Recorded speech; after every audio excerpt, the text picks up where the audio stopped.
kids, now young adults in some cases. We want to legalize them, 800,000 strong, and then in turn maybe fund some type of border security or begin that wall. Is that a deal that you would sign off on if you're President Trump? Well, I think he would. Absolutely. I think he would. I would be surprised if the Democrats give in on the wall in order to get DACA. Even for that? Even for that. Yeah, I would be surprised if they do, but maybe they want it bad enough. I think that it depends on your position on this. You know, it's a popular item, DACA is, or at least it was until those stupid protests that they did with Pelosi.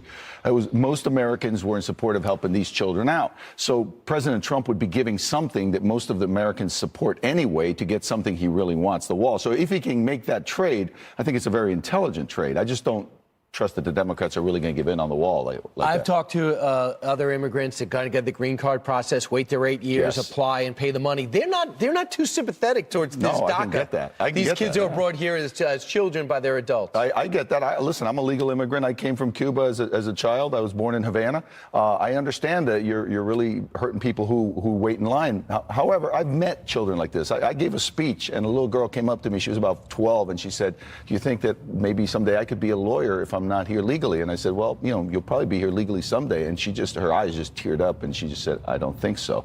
And I saw her surrounded by her friends, and I thought, this little girl doesn't know any country but this country. She grew up with all of her friends who live here. To take her, rip her out, and send her back home when she didn't make the decision